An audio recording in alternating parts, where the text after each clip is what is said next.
Hello and welcome to the Revolutionary Radio Project. I'm your host, Rob Skiba, and I'm excited to be joined once again by my friend and co-host, Zen Garcia, for our continuing study on the book of Genesis. Zen, are you there, sir? I am, brother. It's been a little while. How have you been? Yeah, it's been a while. Yeah, I've been good. Sorry about the mix-up last week. I guess you didn't see my text. But Oh, good. No worries. yeah, well, 2 weeks ago, I was debuting a series that I put together called A Filmmaker's Journey, the 11-year story of getting seed from ideas scribbled on napkins to a finished product. So I was excited to get that done because it was really an impromptu gut feeling like I needed to go see my family in Florida. Didn't quite know why. It just kind of felt like I had this feeling like if I didn't do it, I was going to regret it, kind of thing. Mm-hmm. So I was in a mad rush to get my seed stuff out first, and then got on a plane and head out there and had a really good time of fellowship with my folks. And I got in late the night of your show, late that night, but back in the saddle again, ready to get going here. How's things been for you since last we spoke? Oh, things are great, man. Just been learning a bunch of stuff and finishing up a lot of projects, books, and we are about to publish this new book, Earth Not a Globe. Can't remember the author right offhand, but formatting and going through the book, it's really incredible information. It's amazing to me how much the 19th century writers knew about biblical cosmology and the dynamics of the earth and all the details and mathematics and calculations. And I mean, they knew a lot more than we do now. And so it's awesome being able to find these old manuscripts that have been out of print, not published, and probably not looked at for a very long time, and bring them back to life and put them out there so that people can read and study the material. We're about to release 3 on biblical cosmology. Even the second book, The Universe as It Is, the same Gerard Hickson who wrote his second after King's New Throne. Oh, and so it's a fascinating manuscript as well. And so I'm thinking probably 3 weeks and I'll have both of those out as well. What's the second book about? Same, the real dynamics of the world, biblical cosmology, and things that have been lost in scientism and the whole embrace of heliocentrism, in which a lot of these, a lot of the books that we have released have been about that, because there was a raging debate happening, during that time. And a lot of people, even before, myself being sued and having to go to court over, as far as the whether the earth is flat or spherical. But there were people that were running rewards, 5,000, 10,000, whatever, back in that day, if you could prove, heliocentrism. And so it's fascinating to consider and to examine the arguments that all of these people were writing about, and the men of faith, the true men of faith that understood their Bibles and that were sharing passages and tying it to the truth of, as far as real cosmology and no curvature, and that it's as the book of Enoch says, that it's the sun, the moon, the stars that are moving above the earth and in circle around Polaris, not the sun. It's still really ridiculous to me that we believe these planets are moving around the sun when it's clear. When you take a time-lapse photography of the movement of the stars over the course of an evening, that they form a perfect circle, that they are all holding certain circuits and moving around Polaris. I mean, and all at the same rate of speed too. It's really amazing, but yet we deny all these things. Yeah, it is fascinating. I mean, I haven't read nearly as many of these manuscripts as you have, but I've read enough of them to realize there was, in fact, as you said, a raging debate well into the early 20th century that, I mean, I was born in 1969. So, by the time we get into school, we're led to believe, oh, this was a long time settled ago, 500 years ago, Copernicus and, Galileo Right. and all that. And, Eratosthenes way before that. And Pythagoras and all that stuff. It's like we are so brainwashed into believing this was a done deal, completely settled, until you realize, no, wait a minute. I mean, they're talking about stuff in Popular Science magazine, even into the 1930s, and it's not until Byrd does whatever he does down there in Antarctica, and then you have the International Antarctic Treaty, and then immediately NASA is created in DARPA. And the first thing the United States and Russia do is start digging to see how deep they can go, and then they start blowing up nuclear bombs in the sky, and we call it Operation Fishbowl. So, of the Lord, Dominic of the Lord. So, right. I mean, if they're trying to avoid a conspiracy, they're not helping with the names nor their actions, because they did exactly what you would expect a sentient being to do once it realizes it's in a cage. It's just going to start exploring the boundaries, and how high does this thing go? Can I go under it? Right.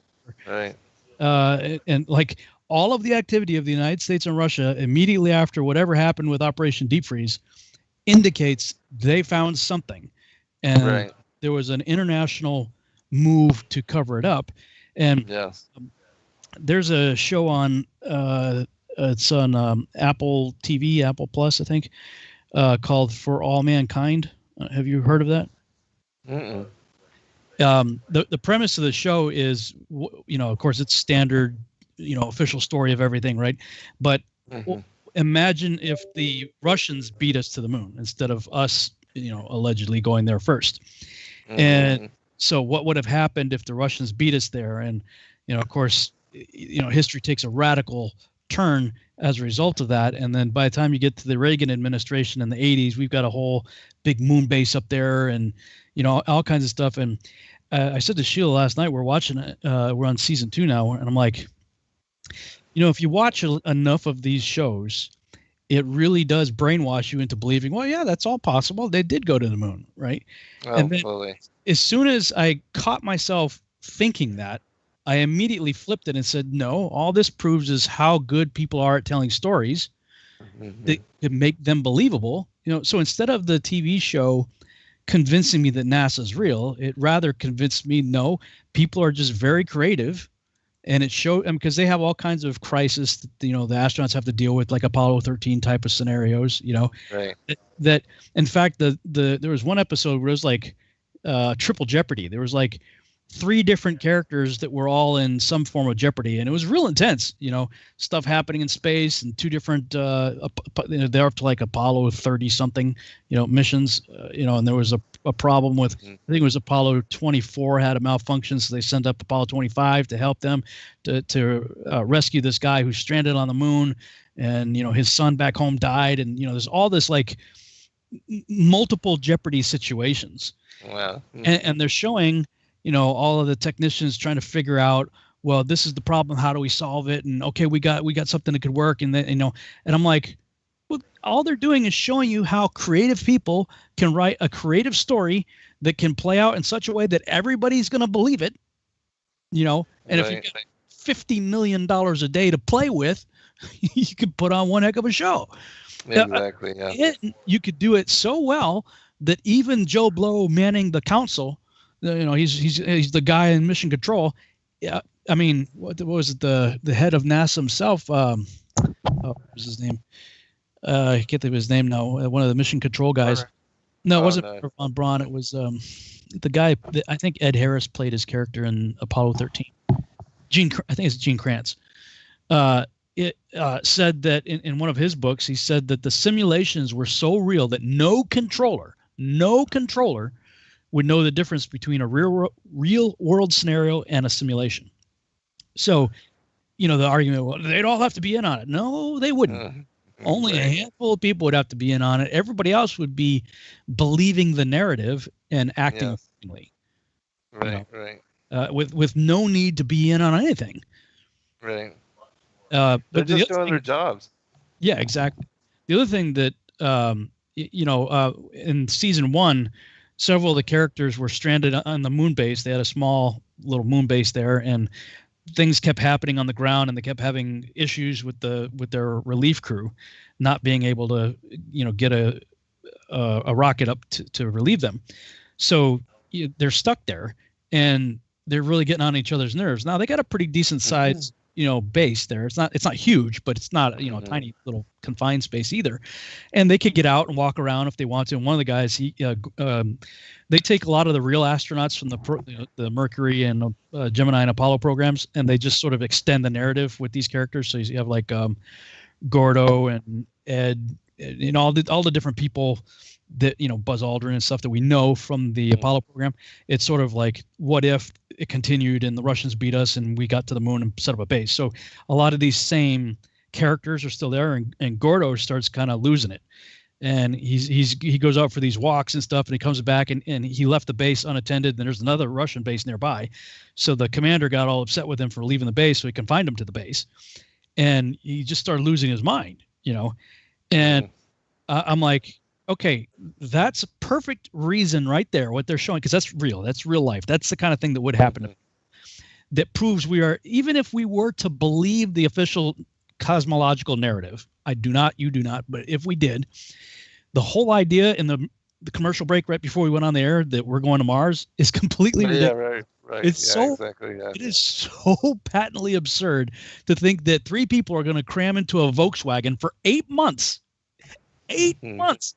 Even with the current technology, if we are to believe the cosmology that we're told, the current technology that we have, they say it takes about 8 months to get to Mars.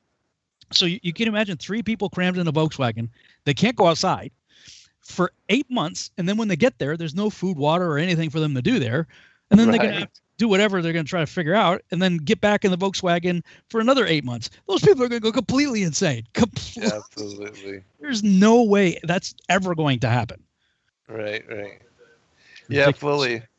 Well, they got to definitely watch out for that Tesla Roadster that's orbiting the run into them. Yeah, exactly. It just gets so. I mean, we're living in a badly written Twilight Zone episode, man. It's just crazy that everybody believes it and buys into it, and the whole thing of NASA. Kepler discovers another Earth-like planet, and they just eat it up. But there was a time, when we were we believed NASA fanboys too.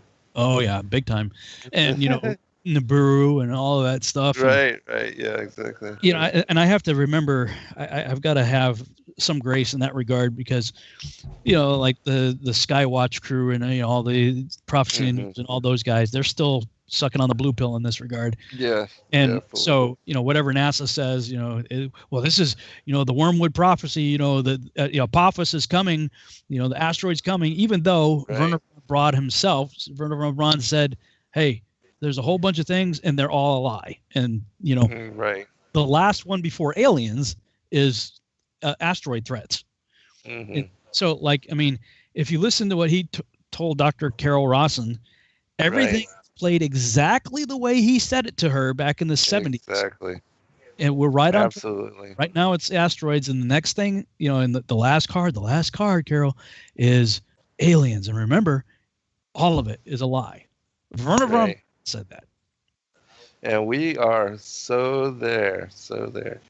But hey, brother, I don't want to miss you speaking about a filmmaker's journey and just how incredible all of it was, and just all the synchronicities leading you to, just the whole thing of you going there, Arizona, and the storyline coming together, and all the different places, and then you returning and writing all that. I mean, 72 episodes of a 6-season is just amazing. And so I definitely want to encourage people to go check it out, and especially the third part where you have the first release of the first episode of the Seed Project, and how well done and well executed and incredible that is. It's just going to really give some people something to chew on with regard to what you've been doing, and actually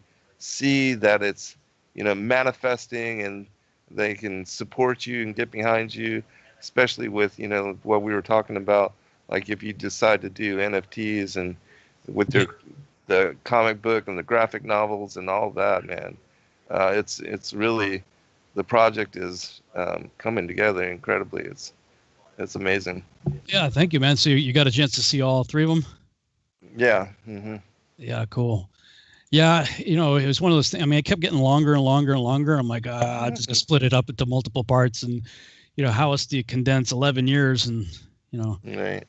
So it's just the highlights, but yeah, it was quite a journey, and that's what gives you the faith, to step out. Like, by the time I was ready to talk with a production company, and they're throwing big numbers around, and they throw a number out like $100,000, I'm like, well, I had to look back at all that and say, well, Father, I mean, if all that really meant something, I'm just going to trust you, Mm-hmm. And I said, yeah, we can do it. And then the same day the check shows up for the exact amount, like, really, that's just, yeah, that's so cool. Yeah. So it's been, have some really good responses. I released the, just the 8-minute teaser by itself with no Awesome. commentary. It was yesterday or the day before.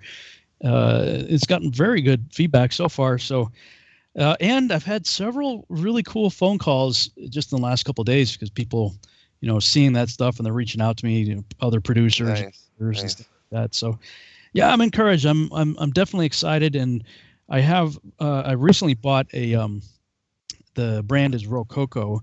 They're one of several brands that put out motion capture suits, and so I got the motion capture bodysuit and the gloves, so you can capture finger movement. And with the new iPad, it's just like the new iPhone. You don't even need the little dots like the guys that I recorded. We had dots on their face to do facial capture. You don't even need that anymore. With the new iPhones or the new iPad, you just talk, and it reads your face and puts the data onto a CGI character that you can then transfer to your custom characters. So that's awesome.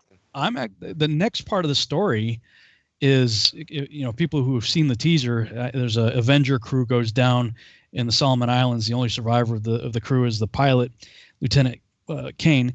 His son, 60 years later, is on the speaking circuit, and he's talking about his father's experience in the Solomon Islands. And you don't have to read very far into Act 1 to realize that character is basically me. it's the me in the story. So I thought, well, since it is basically me, I might as well play him. So awesome. I'm going to give it a shot. I'm going to, I'm still very new to that stuff. It's a big learning curve to figure a lot of it out, but I'm going to try to do probably the next 6 minutes worth of the story.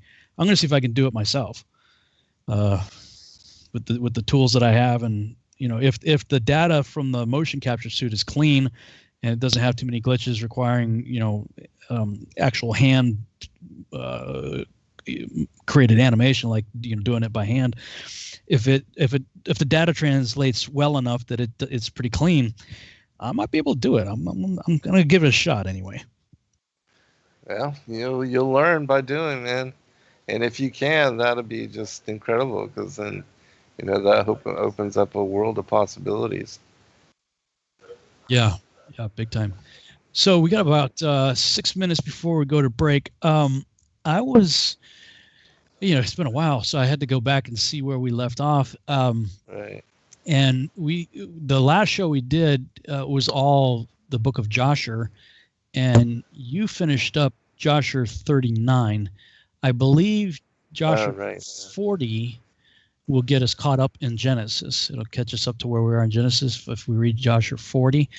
But I think we're still several chapters behind in Jubilees. So My thought was when we come back from the break, I can read Joshua 40, and then if you want to get Jubilees 31 queued up, we could try to catch up in Jubilees. I'm not sure how many chapters we have to do in Jubilees to catch us up, but Joshua, Genesis 35, I think it ended with, I believe, Rachel's death and Isaac's death. Mm-hmm. And Genesis 36, I took a look at that, and it looks like all of 36 is just the descendants of Esau being listed off. Yeah, the genealogies. Yes, genealogy. Maybe flip a coin for who's going to have to deal with that one. Well, I got to read the Targum, so you got to read okay, I got to read the Genesis one. All right. Well, we may not even get to it. We'll see how far we have to go in Jubilees. Yeah. But so, yeah, I wanted to ask if you had a chance to look any more into the Yamim issue after that show, because I went back and listened to it again today. I was like, oh, man, that was so wild, that the weird hybrid creatures that they encountered. Remember the Yamim? No, I did not. I forgot all about it, but I'll try to do it for our next show. And then I'll look also into some of the other parallel accounts and see if I can find anything about, the hybrid creatures, because I do remember reading about, some of that. So well, yeah, I'll see if I can locate some of it. Yeah, you found that other website too that was referencing the Joshua account there. And right. It was crazy because I was talking with my friend Dave, who is writing the other seed timeline script with me, and he was looking into the Epic of Gilgamesh and stuff, and the scorpion men creature, hybrid creatures that Gilgamesh had to fight against. Right. Yeah. And so he was like, dude, he's like, check this out. And I'm like, yeah, that's crazy, because I just did a show. It was like the day after we did our show. And I was like, yeah, dude, go back and listen to the show I just did with Zen and check this out, man. That's wow. Yeah, that's pretty crazy. So in the remainder, we got a few minutes before the break. Are you planning on any conferences this year? We are going, and we're trying to set one up for May, just to put it a little bit out. But that's the only one. May. Yeah. Well, we're in May now. Oh, no, May next year. Oh, okay. Just to get past all the Corona stuff. Oh, yeah.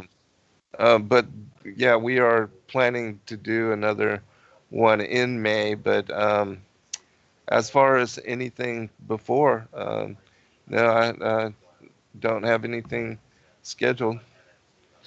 Yeah, I've been contemplating if I want to do. I already committed to Take on the World, which is in August. August, right? And I'm actually probably going to go in a bit of a different direction than I usually go there. Yeah, I'm known for talking about biblical cosmology and Nephilim and stuff, but I'm like, I've talked about that so many times. Right. I'm kind of burnt out on it almost, just because like I've said it already. You covered it in a lot of hours, that's for sure. Oh man, and so many conferences. Right. Inevitably you're going to repeat yourself when you're doing conferences, and you're really doing it for the people who are new. It's like, yeah, I just get to the point where I tell people like, okay, if you're familiar with my work, this is going to be a rerun for you. But, many times people go to the conference and they'll bring their family or spouse or friends or somebody that hasn't heard. That's the reason they're bringing them, so it's really for the new people. So Liz Bailey was like, well, could you do like a panel discussion or something with, talk about FE? I'm like, yeah, sure. I'm really not planning on doing a conference on it per se. Because I'm really, with this whole why we need to be culturally relevant thing, I'm like, Christians right now, it's like, yes, there's a lot of doom and gloom going on in the world, and I get it, but it's almost like everybody's just like, it's over, it's all done, we're getting out of here tomorrow. And meanwhile, everywhere I look, the world, they're planning phase 4 of the Marvel Cinematic Universe, they're doing, season 3 of The Mandalorian, and they, everywhere I turn, the world's just moving forward. Yeah. And I keep saying, well, as long as they're moving forward, I need to be moving forward. Right. Absolutely. They're not giving up. Right. Yeah. As long as we're here, we need to stay productive and continue with, what the Most High is leading us to and inspiring us to do. So, and some of the shows I watch, looking back in history, I mean, as bad as things are right now, it's been worse. Yes, there are things that are certainly marching very quickly toward Mark of the Beast, New World Order, things that weren't really well established, let's say, in the past. But we've had plagues, we've had pestilence, we've had 2 world wars. I mean, gosh. I mean, even just talking to my dad about Vietnam and what was going on in the 60s, it's been crazy times. And here we are, we're still here. So, we may get through these crazy times too. And who knows what it leads to after that. I mean, it seems to be progressively getting worse, but I don't know. I'm like, got to keep moving forward. All right, we're going to break. Yeah, absolutely. In a world where we are ridiculed for questioning mainstream narrative, it can feel like we are studying alone. So together with you, Sacred Word Publishing classes has begun. Are you interested in biblical Hebrew, the Enochian calendar, extra biblical texts, or other esoteric topics? Join any class for free. Or do you have research you'd like to share with fellow truth seekers? We'd love to help you set up a class. As students, we also have an opportunity to be teachers, and whichever role you're settled into today, we'll be happy to study with you at swpclass.com. Email us at sacredwordpublishingllc@gmail.com with your class ideas, and we look forward to learning with you. See you in class!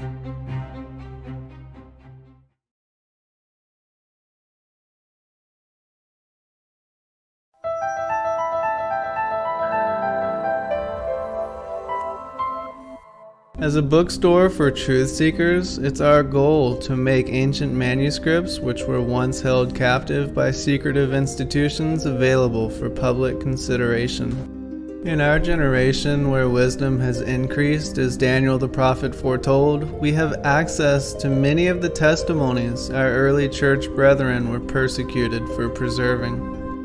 After being hidden for centuries, these manuscripts have been leaked from various sources throughout the earth, and it's our goal to gather these sources into printable form to make available for all who seek the ancient way. If you're looking to deepen your studies of the biblical narrative, find these ancient manuscripts and more at sacredwordpublishing.com.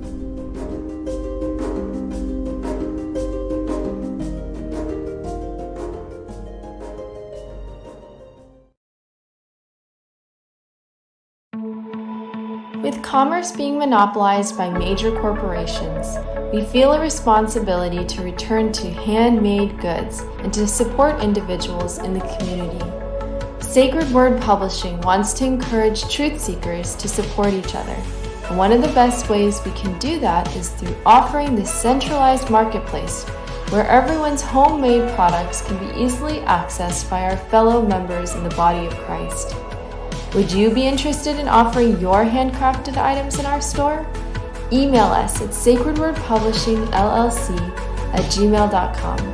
Support the truth-seeking community by going to www.swpmarket.com.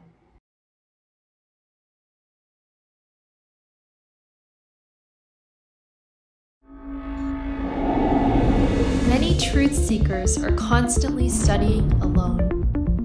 But there is a place where we can come together.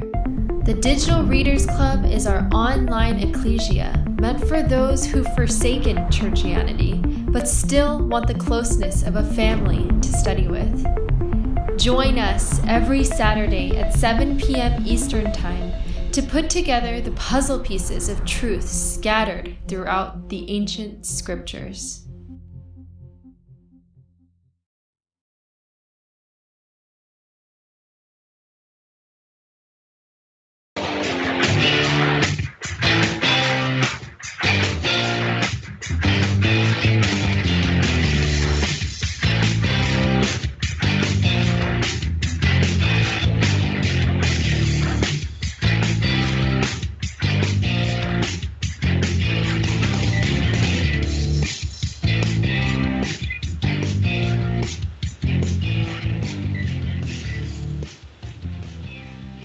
And we're back on the Revolutionary Radio Project. I'm your host, Rob Skiba, and we're going to go ahead and jump in here to our study of Genesis with supporting texts, other ancient Hebrew texts. In this case, the book of Joshua. I'll go ahead and pick up where we left off and read Joshua chapter 40.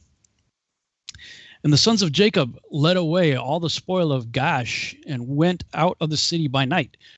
They were going out marching toward the castle of Beth Corin, and the inhabitants of Beth Corin were going to the castle to meet them. And on that night, the sons of Jacob fought with the inhabitants of Beth Corin in the castle of Beth Corin. And all the inhabitants of Beth Corin were mighty men, Gaborim, likely giants. One of them would not flee from before 1,000 men. And they fought on that night upon the castle, and their shouts were heard on that night from afar, and the earth quaked at their shouting. And all the sons of Jacob were afraid of those men, as they were not accustomed to fight in the dark. And they were greatly confounded, and the sons of Jacob cried unto the Lord, saying, Give help to us, O Lord, deliver us, that we may not die by the hands of these uncircumcised men.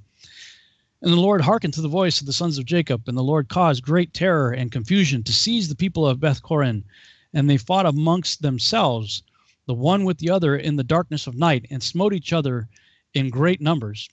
And the sons of Jacob, knowing that the Lord had brought a spirit of perverseness amongst those men, and that they fought each man with his neighbor, went forth from among the bands of the people of Beth Corin, and went as far as the descent of the castle of Beth Corin, and further, and they tarried there securely with their young men on that night. And the people of Beth Corin fought the whole night, one man with his brother and the other with his neighbor, and they cried out in every direction upon the castle, and their cry was heard at a distance, and the whole earth shook at their voice, for they were powerful above all the people of the earth. And the inhabitants of the cities of the Canaanites, the Hittites, the Amorites, the Hivites, and all the kings of Canaan, and also those who were on the far side of the Jordan, heard the noise of the shout on that night. And they said, Surely these are the battles of the Hebrews who are fighting against the 7 cities, who came nigh unto them, and who can stand against those Hebrews? And all the inhabitants of the cities of the Canaanites and all those who were on the other side of the Jordan were greatly afraid of their sons, of the sons of Jacob. For they said, Behold, the same will be done to us as was done to those cities, for who can stand against their mighty strength? And the cries of the Corinites were very great on that night, and continued to increase, and they smote each other till morning, and numbers of them were killed. And the morning appeared, and all the sons of Jacob rose up at daybreak and went up to the castle, and they smote those who remained of the Corinites in a terrible manner, and they were all killed in the castle. And the 6th day appeared, and all the inhabitants of Canaan saw at a distance all the people of Beth Corin lying dead in the castle of Beth Corin, and strewed about as the carcasses of lambs and goats. And the sons of Jacob led all the spoil which they had captured from Gaash, and went to Beth Corin, and they found the city full of people like the sand of the sea, and they fought with them. And the sons of Jacob smote them there till evening time. And the sons of Jacob did unto Beth Corin as they had done to Gaash and Tapnach, and as they had done to Chazar and Sarton, and to Shiloh. And the sons of Jacob took with them the spoil of Beth Corin and all the spoil of the cities, and on that day they went home to Shechem. And the sons of Jacob came home to the city of Shechem, and they remained without the city, and they then rested there from the war, and tarried there all night. And all their servants, together with all the spoil that they had taken from the cities, they left without the city, and they did not enter the city. For they said, Peradventure there may be yet more fighting against us, and they may come to besiege us in Shechem. And Jacob and his sons and their servants remained on that night and the next day in the portion of the field which Jacob had purchased from Hamor for 5 shekels, and all that they had captured was with them. And all the booty which the sons of Jacob had captured was in the portion of the field, immense as the sand upon the seashore. And the inhabitants of the land observed them from afar, and all the inhabitants of the land were afraid of the sons of Jacob, who had done this thing, for no king from the days of old had ever done the like. And the 7 kings of the Canaanites resolved to make peace with the sons of Jacob, for they were greatly afraid of their lives on account of the sons of Jacob. And on that day, being the 7th day, Japhia, king of Hebron, sent secretly to the king of Ai, and to the king of Gibeon, and to the king of Shalem, and to the king of Adullam, and to the king of Lachish, and to the king of Chazar, and to all the Canaanitish kings who were under their subjection, saying, Go up with me and come to me, that we may go to the sons of Jacob, and I will make peace with them, and form a treaty with them, lest all our lands be destroyed by the swords of the sons of Jacob, as they did to Shechem and to the cities around it, as you have heard and seen. When you come to me, do not come with many men, but let every king bring his 3 head captains, and every captain bring 3 of his officers, and come all of you to Hebron, and we will go together to the sons of Jacob, and supplicate them that they shall form a treaty of peace with us. And all those kings did as the king of Hebron had sent to them, for they were all under his counsel and command. And all the kings of Canaan assembled to go to the sons of Jacob to make peace with them. And the sons of Jacob returned and went to the portion of the field that was in Shechem, for they did not put confidence in the kings of the land. And the sons of Jacob returned and remained in the portion of the field 10 days, and no one came to make war with them. And when the sons of Jacob saw that there was no appearance of war, they all assembled and went to the city of Shechem, and the sons of Jacob remained in Shechem. And at the expiration of 40 days, all the kings of the Amorites assembled from all their places and came to Hebron, to Japhia, king of Hebron. And the number of kings that came to Hebron to make peace with the sons of Jacob were 21 kings, and the number of captains that came with them was 69, and their men were 189. And all these kings and their men rested by Mount Hebron. And the king of Hebron went out with his 3 captains and 9 men, and these captains resolved to go to the sons of Jacob to make peace. And they said unto the king of Hebron, Go thou before us with thy men, and speak for us unto the sons of Jacob, and we will come after thee, and confirm thy words. And the king of Hebron did so. And the sons of Jacob heard that all the kings of Canaan had gathered together and rested in Hebron. And the sons of Jacob sent 4 of their servants as spies, saying, Go and spy these kings, and search and examine their men, whether they are few or many. And if they are but few in number, number them all and come back. And the servants of Jacob went secretly to these kings, and did as the sons of Jacob had commanded them. And on that day they came back to the sons of Jacob, and said unto them, We came unto those kings, and they are but few in number, and we numbered them all. And behold, they were 288 kings and men. And the sons of Jacob said, They are but few in number, therefore we will not all go out to them. And in the morning the sons of Jacob rose up and chose 62 of their men, and 10 of the sons of Jacob went with them. And they girt on their weapons of war, and they said, They are coming to make war with us, for they knew not that they were coming to make peace with them. And the sons of Jacob went with their servants to the gate of Shechem toward those kings, and their father Jacob was with them. And when they came forth, behold, the king of Hebron and his 3 captains and 9 men were with him were coming along the road against the sons of Jacob. And the sons of Jacob lifted up their eyes and saw at a distance Japhia, king of Hebron, and his captains coming toward them. And the sons of Jacob took their stand at the place of the gate of Shechem, and did not proceed. And the king of Hebron continued to advance, he and his captains, until he came nigh to the sons of Jacob. And he and his captains bowed down to them to the ground, and the king of Hebron sat with his captains before Jacob and his sons. And the sons of Jacob said unto him, What has befallen thee, O king of Hebron? Why hast thou come to us this day? What dost thou require from us? And the king of Hebron said unto Jacob, I beseech thee, my lord, all the kings of the Canaanites have this day come to make peace with you. And the sons of Jacob heard the words of the king of Hebron, and they would not consent to his proposals, for the sons of Jacob had no faith in him, and they imagined that the king of Hebron had spoken deceitfully to them. And the king of Hebron knew from the words of the sons of Jacob that they did not believe his words. And the king of Hebron approached nearer to Jacob, and said unto him, I beseech thee, my lord, to be assured that all these kings have come to you on peaceable terms, for they have not come with all their men, neither did they bring their weapons of war with them, for they have come to seek peace from my lord and his sons. And the sons of Jacob answered the king of Hebron, saying, Send thou to all these kings, if thou speakest truth unto us, let them each come singly before us, and if they come unto us unarmed, we shall then know that they seek peace with us.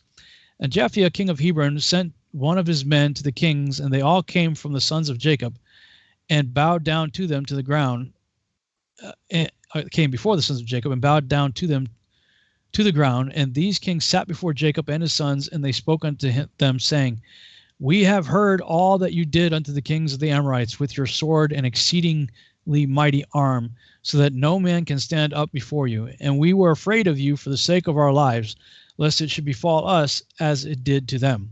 So we have come unto you to form a treaty of peace between us. And now, therefore, contract with us a covenant of peace and truth, that you will not meddle with us inasmuch as we have not meddled with you. And the sons of Jacob knew that they had really come to seek peace from them, and the sons of Jacob listened to them and formed a covenant with them.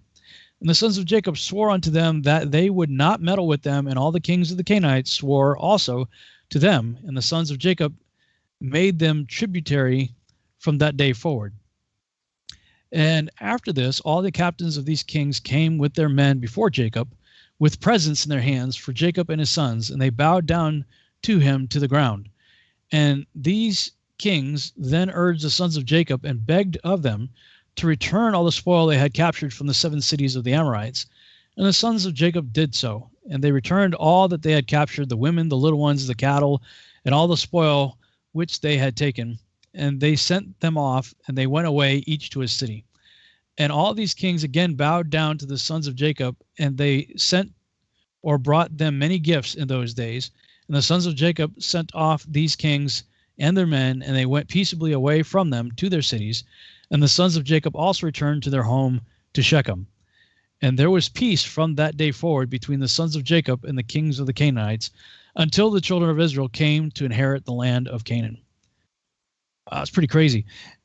What kept coming to my mind is, if these were giants, it's interesting because they, obviously, whenever you see they bowed down to them, that's typically a sign of subservient, submissiveness.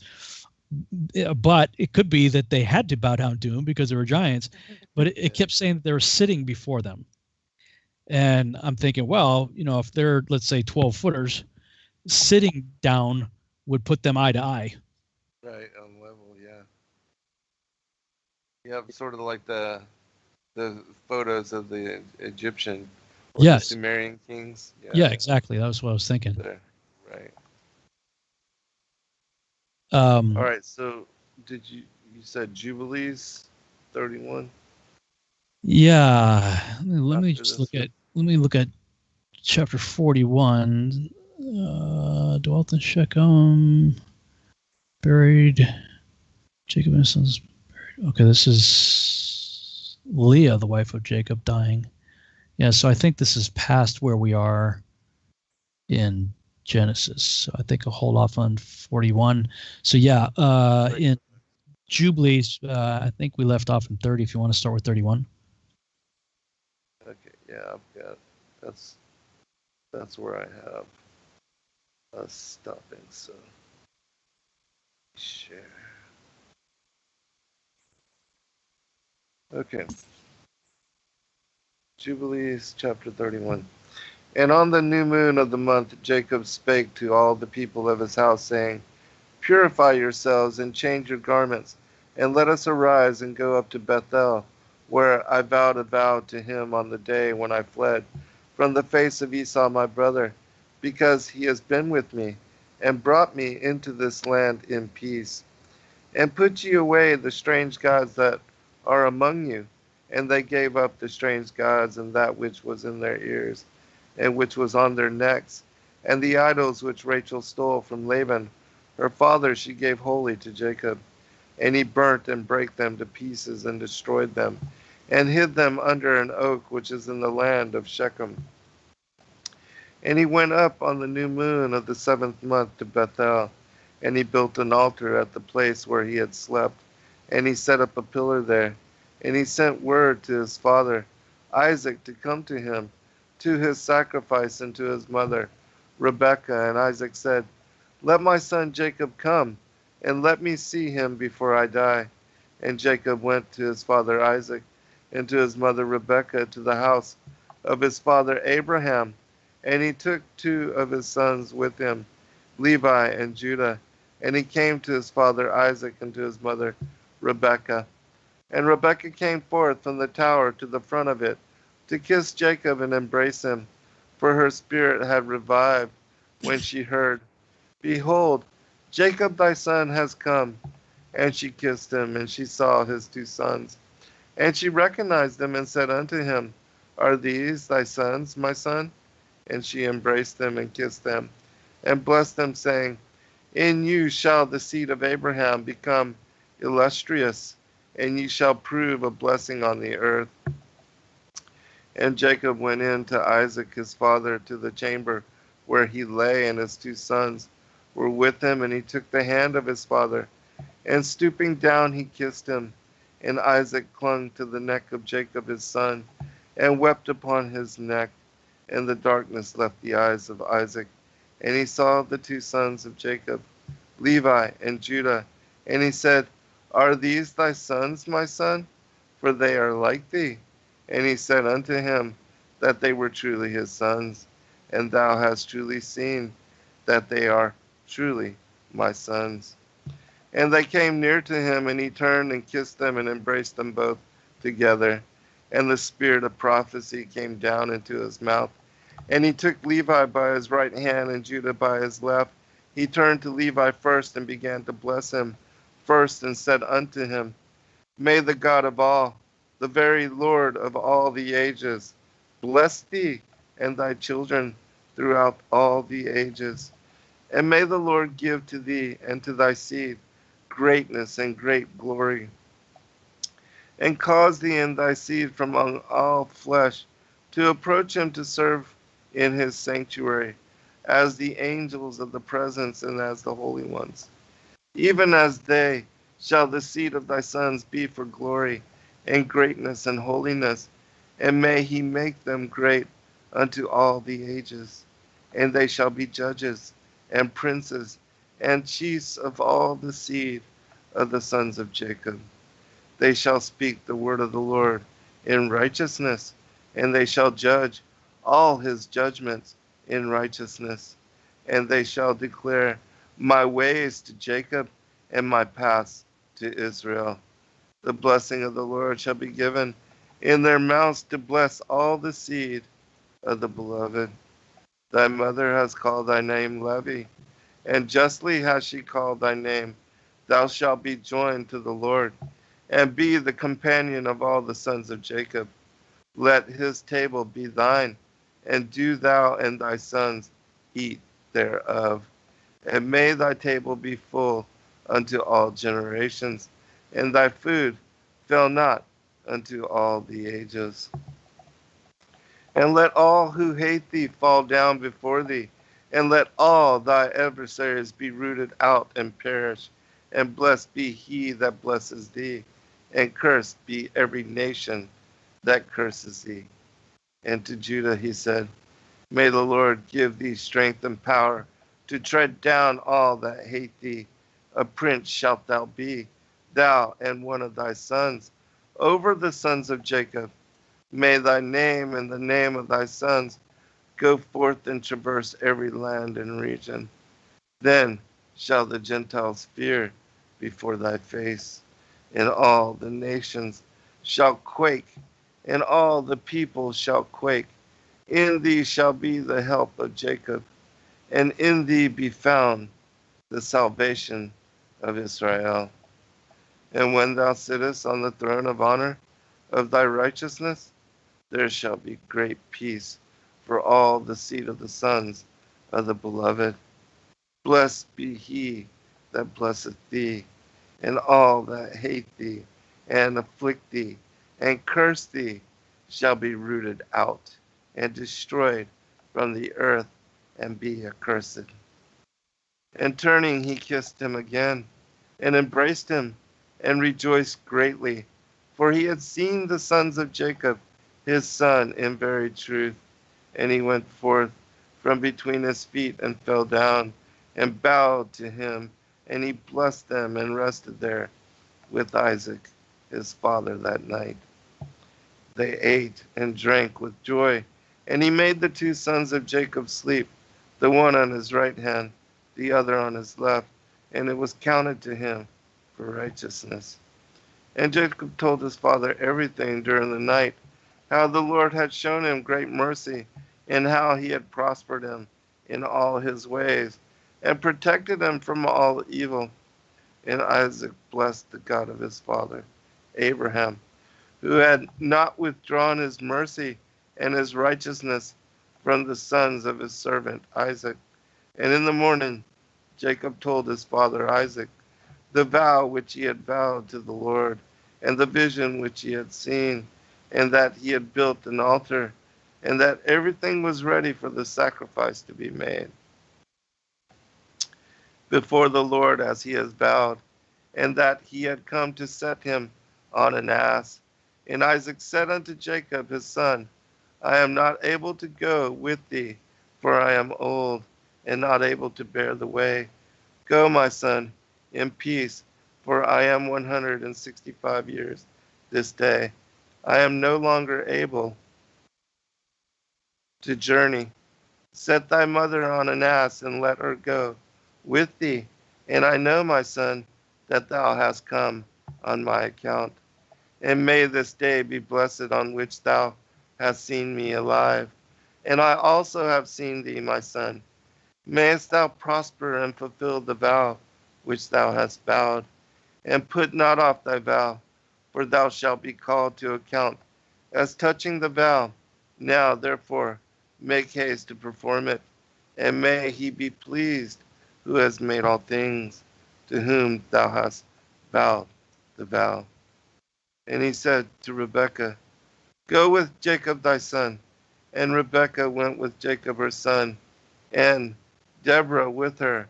And they came to Bethel, and Jacob remembered the prayer with which his father had blessed him and his two sons, Levi and Judah. And he rejoiced and blessed the God of his fathers, Abraham and Isaac. And he said, Now I know that I have an eternal hope, and my sons also, before the God of all.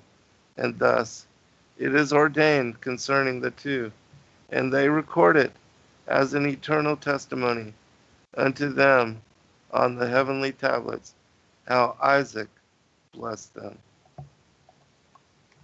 We got about 3 minutes before we do breaks. Might as well hold off on chapter 32 for now. But Right. I thought that's interesting that it was Judah and Levi that went with him instead of his older sons, and Right. specifically Judah and Levi, because we know that that's where the Melchizedek order got split. Right. Yep, Kingship and the priest.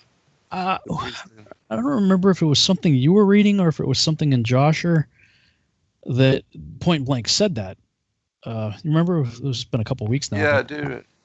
Yeah, I do remember that it brought it out, and I don't remember exactly where it was either, but I do remember specifically that on the priesthood of Jesus Christ, it says that, the two were joined together in him.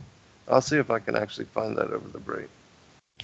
Yeah, so maybe that has something to do with it. That because he same kind of thing. He felt like I better go see my dad because I don't know if I'll get another chance again. He went there to be with them, but he specifically brought Levi and Judah. So when they're seeking the blessing of the elder relative like that, I wonder if it had something to do with the splitting of the Melchizedek order being the reason why he brought those two specific sons. I absolutely believe so.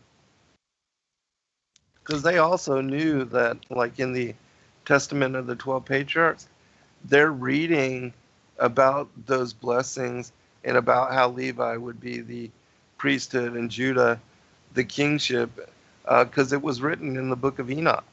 And they speak about reading about those things in the book of Enoch the righteous, in that particular testament, the 12 the testimony of the 12 patriarchs. Oh, wow. Yeah, it's mentioned like, I don't know, 4 or 5 times in the different testimonies of all the patriarchs. Yeah, well, I mean, it just gives more validity to it, Right. Although I'd like to see some documentation on the timing of the authorship of the Testament of the 12 patriarchs. But whatever the case may be, I mean, whenever it was written, it still shows certainly a reverence for the Book of Enoch. I mean, we find that over and over and over again. The further back we go, it's always there. So. Yeah. Well, they were found with the Dead Sea Scrolls too. So. Oh yeah, the Testaments. Old, oh, yeah. Okay.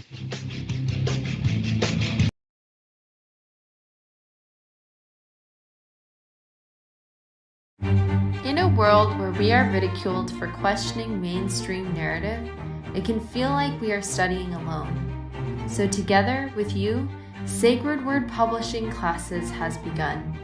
Are you interested in Biblical Hebrew, the Enochian calendar, extra biblical texts, or other esoteric topics? Join any class for free. Or do you have research you'd like to share with fellow truth seekers? We'd love to help you set up a class. As students, we also have an opportunity to be teachers, and whichever role you're settled into today, we'll be happy to study with you at swpclass.com.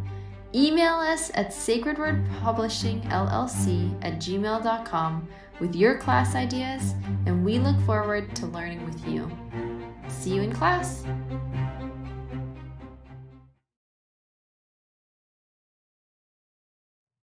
This is our 4-week emergency supply food from My Patriot Supply, our new sponsor. So today we're going to unbox it and show you what they sent us.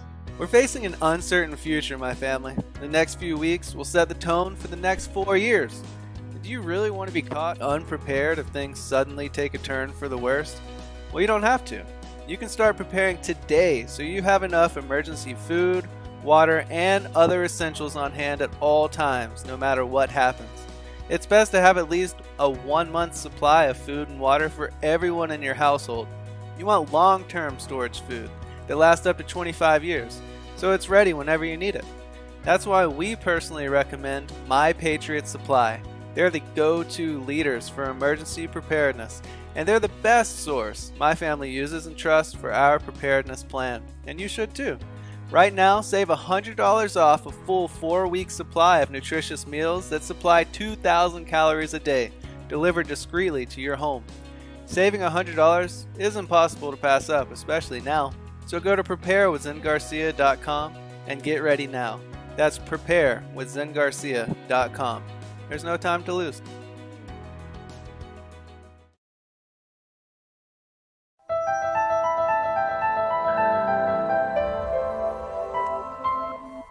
As a bookstore for truth seekers, it's our goal to make ancient manuscripts which were once held captive by secretive institutions available for public consideration.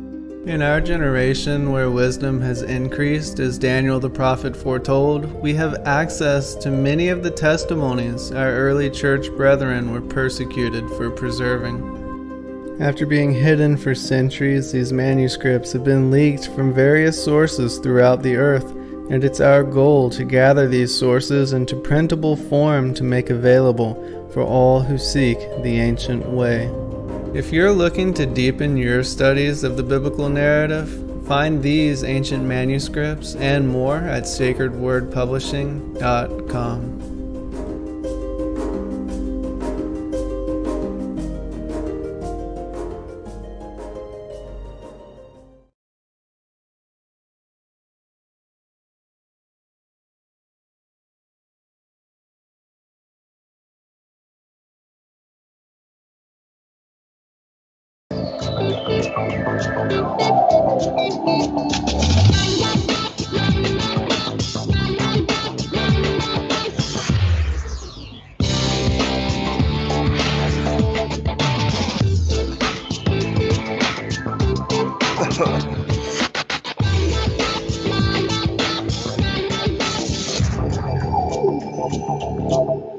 We're back on the Revolutionary Radio Project. I'm your host, Rob Skiba. We're going into the second hour of the broadcast now, going through our study of the book of Genesis while looking at other ancient Hebrew texts like Joshua and Jubilees. And Zen, right before the break, you were saying you were going to look into something maybe during the break. Were you able to look into? I was actually able to find it. And this is from a manuscript called On the Priesthood of Jesus Christ. And it covers how it was that they looked into the Pharisees, the Sanhedrin, were looking into his genealogy. And so I'll just read a couple of passages. And this is from a New Testament apocryphal book that was recently put out, a collection by Brent Landau and the other guy's name is, I think, is Myers, David Myers, something like that. But anyways, I'll just read this. And I'm not going to read the whole thing, only the passages that are specific to this. In ancient times, when the temple of Jerusalem was still standing, there was a custom among the Jews to appoint 22 priests in the temple in accordance with the number of our books. A codex was deposited in the temple. When someone was appointed among the number of the priests, his name was recorded in it, as well as the names of his father and mother, so that it would be clear that he belonged to those who were pleasing to God. As this then was the prevailing custom among the ancients, it happened. Actually, I should share this too. I'll screen share. It's from an email that I sent you. As this then was the prevailing custom among the ancients, it happened that at that time it was Jesus was living in Judea before he had manifested himself. One of the 22 priests died. The others assembled to vote on the one person who ought to take the place of the deceased. After a while, the priests were unable to reach an agreement among themselves, since they disagreed on the persons being nominated. For the custom among them was not only that the one elected, be blameless, but that his family also be above reproach. And even if perhaps he led a virtuous life, but happened to lack knowledge of the law and the prophets, he was prevented from becoming a priest. In a word, divine providence was orchestrating it in this way, so that in continuing to countermand one another, they would remain at an impasse until they came to Jesus, the one they needed. After considering all the candidates for election and all their selectors, and when the person they needed remained undiscovered, one of them, moved by the Holy Spirit and not by human zeal, stood up in their midst and said to them, "Look, it has already been so many days since we assembled, and we have been unable to achieve anything more. Therefore I gather from this that unless the priestly order receive the appropriate person preordained by God, he will not allow us to reach a mutual agreement. And in our attempt to find him, we are not accomplishing anything, but once we do find him, let us keep silent. Then the divine plan will be revealed to us." They said to him, "If you know of anyone worthy of the priestly order, reveal him to us, and all of us will acknowledge you with the greatest gratitude." He answered them, "If you do not give me your word that you will submit to impartial persuasion and do not contradict and quarrel with me, it is not possible for you to learn from me the one who it is. For I know that no one will be reasonably able to reproach the one whom I nominate." When the priests heard this and agreed, they orally swore an oath that in fear and justice they would accept and put forward for election the man being made known to them, on the sole condition that he be above reproach. When that priest was fully satisfied with the assurance that he desired, he said to them, "As for me, with God I nominate Jesus, the one called son of Joseph. He is, to be sure, of a young age, but he is distinguished by his speech, his conduct, and morals, and I believe that no one has ever appeared on the earth so impartial and irreproachable in every way. For all the inhabitants of Jerusalem, this is an undeniable fact." When they heard these and similar words, and in particular out of great respect for that they had pronounced, the other priests said to him, Truly, we know that you have made a nomination that is good and useful. Now, because they wanted to refute him on reasonable grounds, they said, but he is not from our tribe. Moreover, even his birth is a subject of dispute among us, because it has become well known to everyone that his birth was responsible for a slaughter of multitude of children. The priest replied, let us submit patiently to the truth, and I myself will guide you to the discovery of the true story about him. Only let us not transgress against God and prefer convoluted ideas.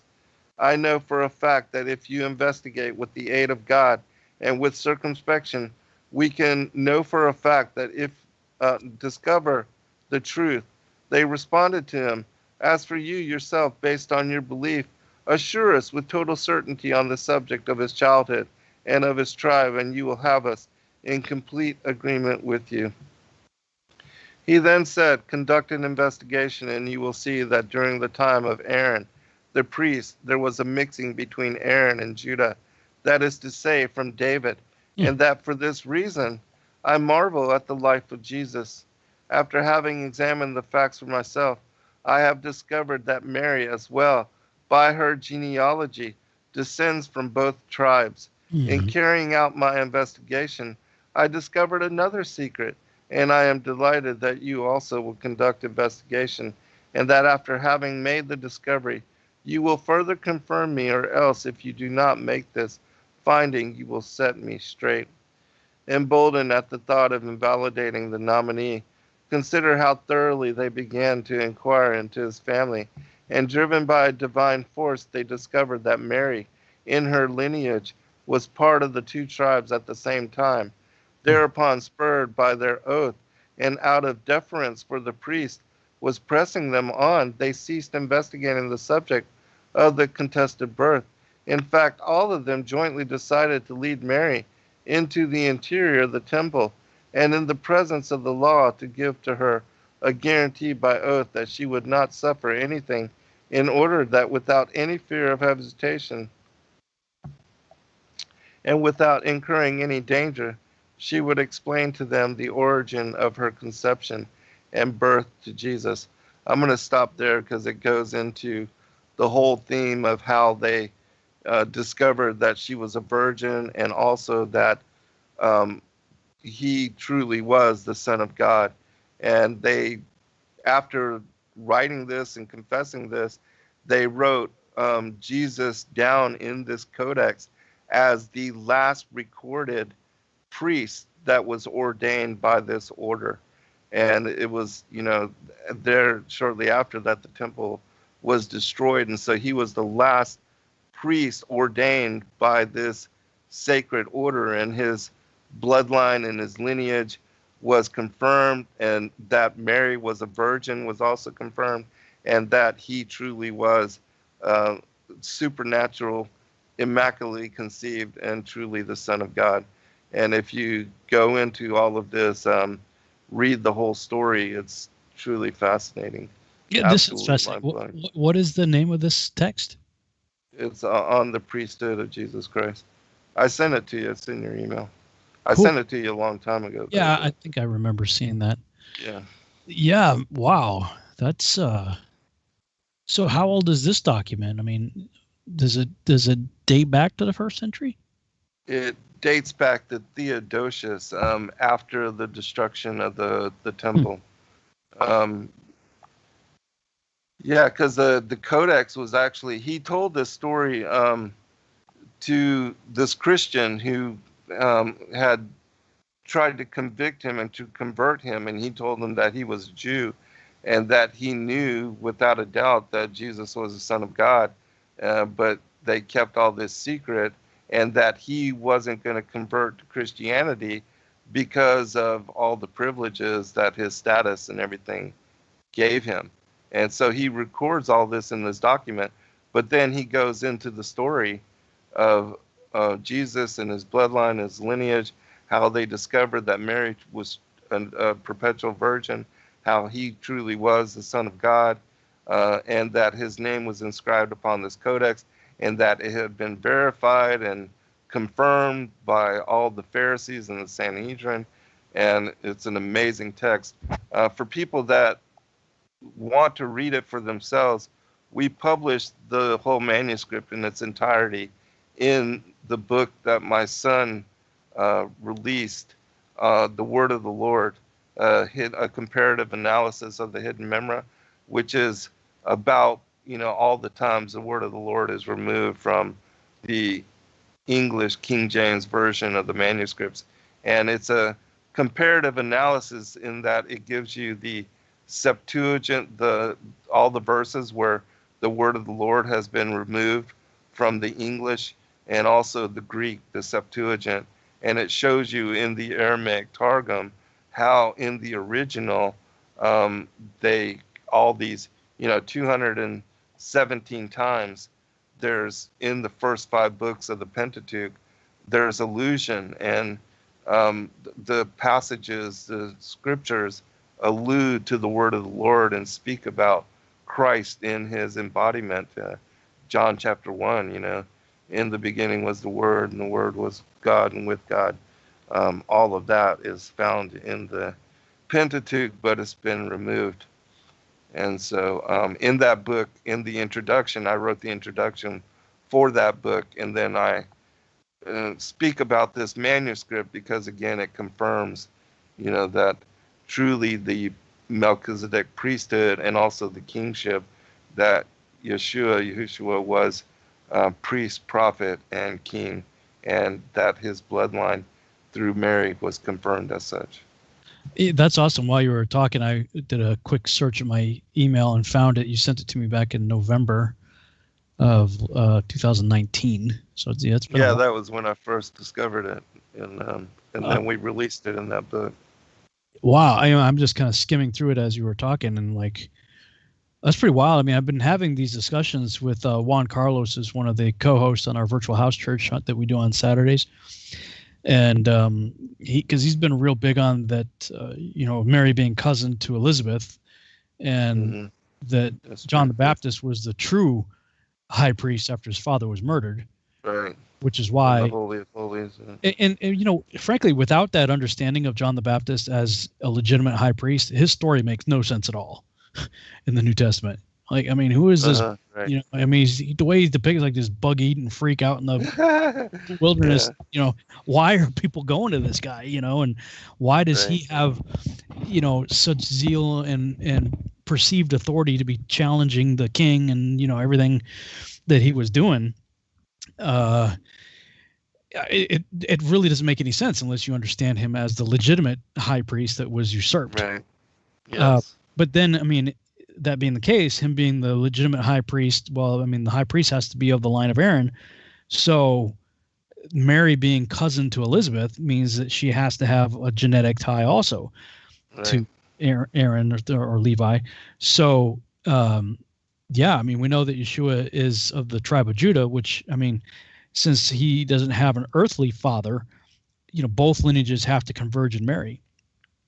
So, that is really, because I still maintain, I still do believe that he took a Nazirite vow at the Last Supper, because Hebrews talks about that specifically, about the Melchizedek order, and it was Hebrews chapter 7, that there's nothing written about a priest, officiating from the tribe of Judah. And the only way you could do that would be to take a Nazirite vow. But he's also, so he's recognized as a tribe of Judah, the Messiah of the tribe of Judah, but he also has genetic link to Levi.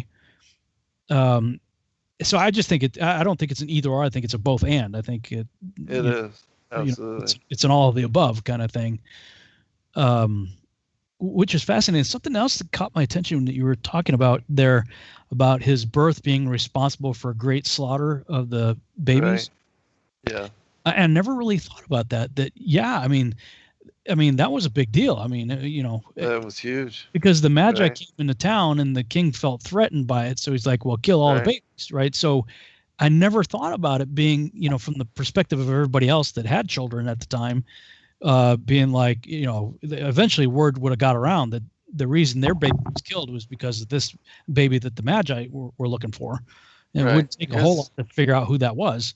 Yeah, here's another interesting part of the story that is not revealed in the scriptures, but in the infancy gospels, it speaks very clearly on this, that when he was immaculately conceived, um, he came into the world as a child that was 2 years of age, and he immediately spoke to Mary and the shepherds that were there and told them that he had come to fulfill the role of his father and that he was the Messiah of Israel.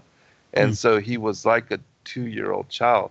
And so when Herod went seeking for him, the reason he killed all the children that were 2 years and younger was because of this story and this particular narrative.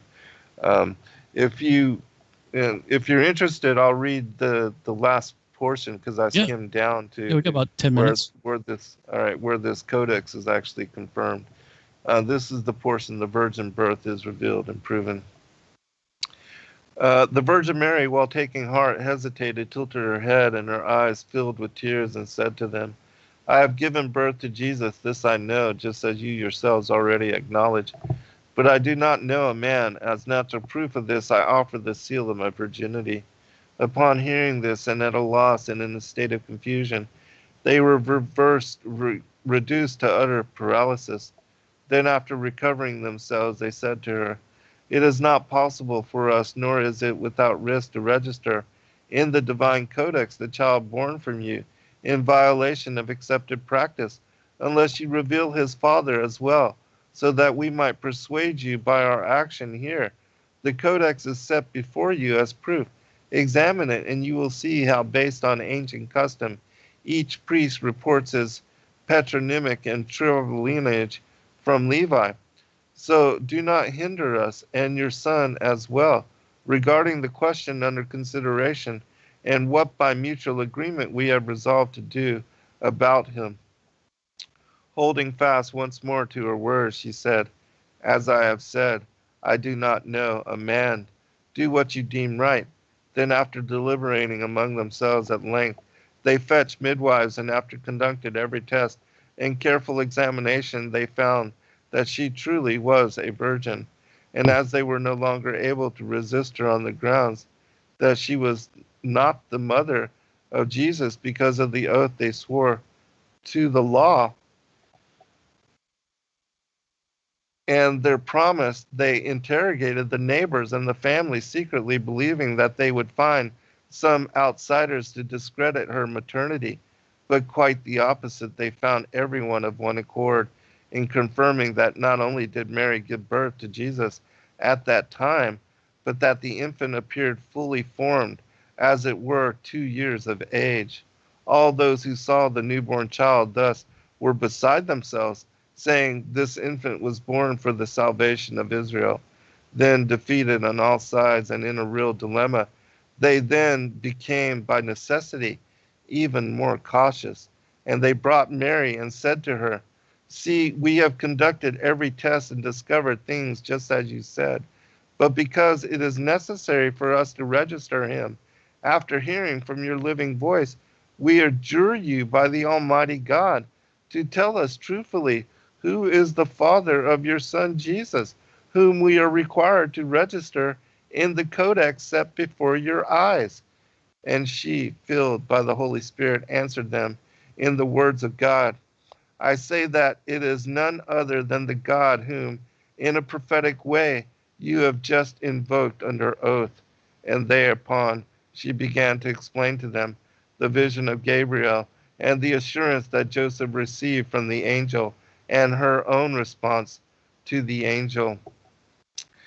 When they heard this, they were struck with fear and awe, and immediately brought Jesus and led him up to the temple, and they appointed him priest, enrolling him in the codex in the customary way as follows. On this month and this indiction, by unanimous vote, we have appointed as priest Jesus, the Son of God, and the Virgin Mary. So, where is this codex? I mean, so this is saying that there's a priesthood, a priestly codex, and he's okay, that's the next part of the story. Oh, well, I'll right there it says then. Philip demands a Cedar Codex. Yes. All right. I'll continue. We got about 5 minutes before the break. All right. After fully assuring Philip, the money dealer, of these things, Theodosius swore to him, "As a priest and teacher of the law, this is what I have found recorded in this codex.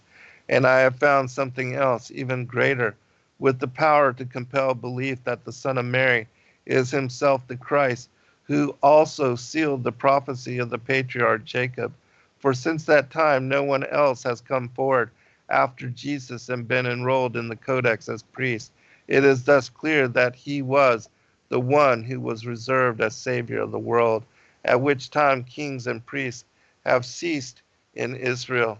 Upon hearing this, Philip, moved by divine zeal, said to Theodosius, "If you choose to remain silent, you are willing to incur condemnation.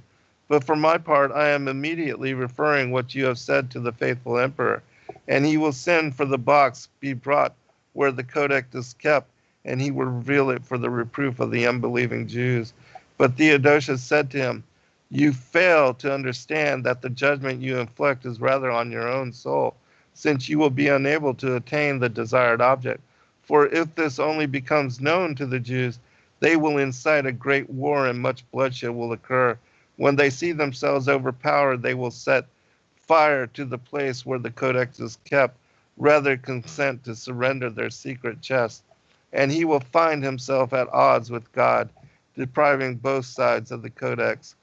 For it has been hidden from you up to this time, seeing that you have no need for it. Rather, it exists just as it is, as a rebuke to us. And what we had to reveal to you today is no small thing, for there would be no man or book able to persuade me to believe in your Christ, except that apart from a personal decision, I am completely convinced from the codex, and for a great number of our community, this is actually clear and acknowledged, that which you yourself intend to destroy, if you put your words into action." Now here's where they actually found it. "Appealing to me with these and many other words, he exhorted me, after disclosing this information, to exercise discretion, considering it sufficient to protect this testimony about Christ as a judgment against the Jews. But I, Philip, described these matters at length to many of my closest friends, and I wrote to the bishops and monks, encouraging them to travel to Jerusalem to learn the truth. The latter were astonished at this and took great care to put it to the test and determine if, in fact, what Theodosius said was actually true. And it was in this way that they discovered in Tiberias that Jesus, after being enrolled among the priests, was registered in the codex. And after examining and reading many ancient books, they discovered that what was said by Josephus is truthful and indisputable. And Eusebius Pamphili, in his ecclesiastical history, says clearly in the book of memoirs concerning Jesus that he, along with the priests, used to enter into the temple and perform sacred rites. And Luke, the evangelical, agrees with this when he states that when Jesus entered into the temple, the book of Isaiah was given him, and he read for the hearing of the people, "The Spirit of the Lord is upon me, because he has anointed me." And again, after making a whip, he expelled, Mark 11:15, in his zeal, all the orators from the temple. This is clear that a book would not have been given to him to read in the assembly unless he was enrolled in the priestly office. From all these things, therefore, we know that Theodosius neither lied nor fabricated anything, but revealed as to a very true friend, and with sound intention a true secret, and hidden by them forever. Glory forever to Christ, the Son of the living God, born from the Virgin Mary. Yeah, Wow. It's a fascinating manuscript. Yeah, it is. That's a pretty wild document right there. Yeah, and then you see the footnotes about the name of the book and all that. Yeah, I'm wondering. I don't remember. I'd have to go back and look at the Antiquity of the Jews or something on the works of Josephus to see if there was any recording of any other recording of the murder of the infants by Herod at the time. Because I mean, that would be a significant event. And it's in the book that I've been reading from, the Eyewitness. I don't know why I can't remember the name of it right now. The Archco volume? Yeah, the Archco volume. Yes. Yeah, it's in there. Because Herod is called before the court. Yeah, but I would imagine that there would have been some animosity toward, Mary and Joseph. I mean, it's not their fault, but if you know how people are. I mean, if the mothers, they weren't happy. The other mothers, would have been like, it's because of your son that my baby was murdered. I mean, you could easily see that happening. But they fled to Egypt for 2-3 years. Yeah, they were gone for a while. Yeah. Interesting. All right.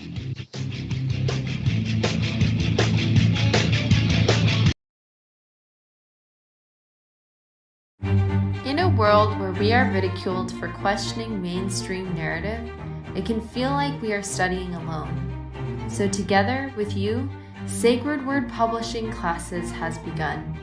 Are you interested in biblical Hebrew, the Enochian calendar, extra biblical texts, or other esoteric topics? Join any class for free. Or do you have research you'd like to share with fellow truth seekers? We'd love to help you set up a class. As students, we also have an opportunity to be teachers, and whichever role you're settled into today, we'll be happy to study with you at swpclass.com. Email us at sacredwordpublishingllc@gmail.com with your class ideas, and we look forward to learning with you. See you in class!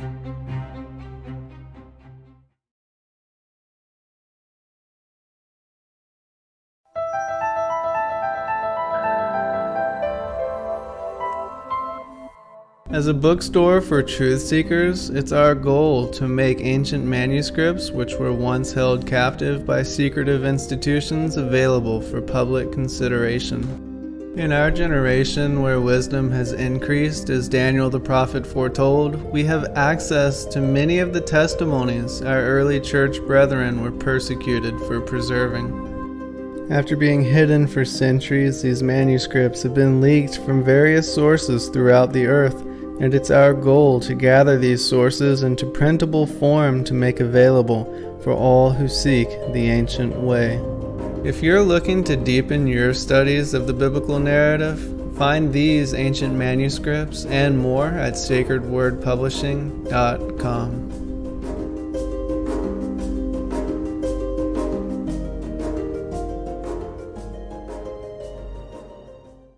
This is our 4-week emergency supply food from My Patriot Supply, our new sponsor. So today we're going to unbox it and show you what they sent us. We're facing an uncertain future, my family. The next few weeks will set the tone for the next 4 years.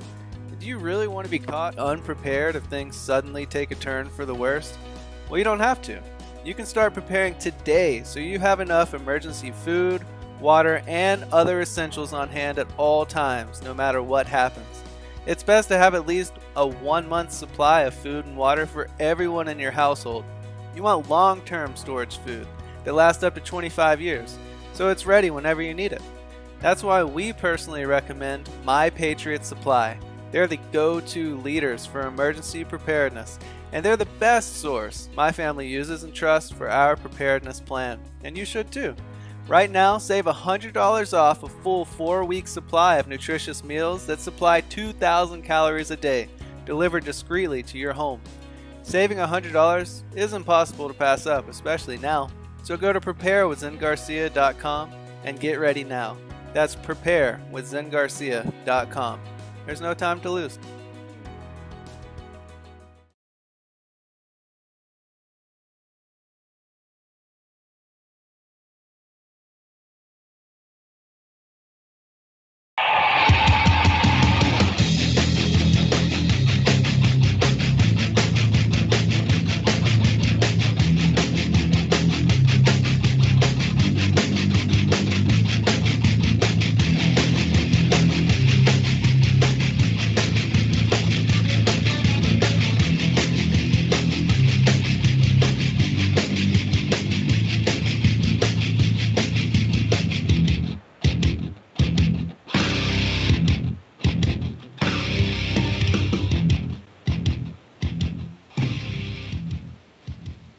We're back on the Revolutionary Radio Project. I'm your host, Rob Skiba, and we're in the final half-hour segment of the broadcast already, as usual, just flying by.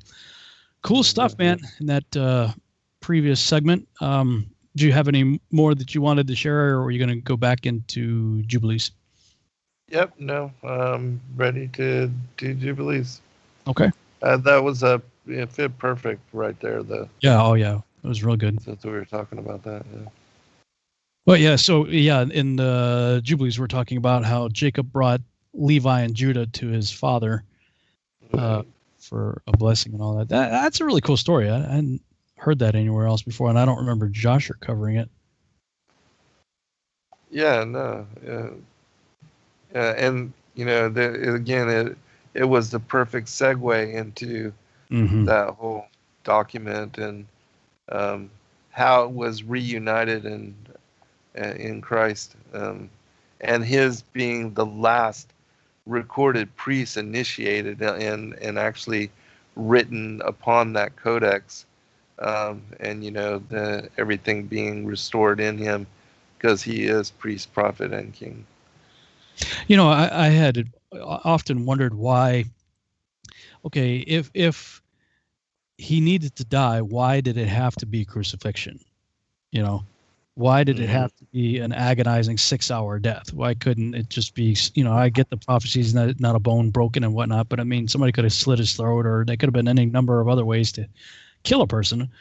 Why did that have to be? And two things come to mind as to why there's, and I got to give credit to Steve Mutria for his teaching Nailed to the Cross, which just, man, when I first time, I don't know if you've ever heard it, but first time I heard it, it just, I had just come out of surgery. I had busted my foot, and so I don't know if it was the pain meds or what it was, but when I'm laying there, I couldn't go to our normal Bible study because I was all jacked up after surgery. So I was just laying in bed looking for something. I found that teaching, and boy, I wept like a baby, man. It was just because his premise was that when Yeshua was in the garden and he prayed that this cup passed from him, we always assume that that's just a metaphorical cup of suffering. It's just a figure of speech, which I agree that's what he was saying.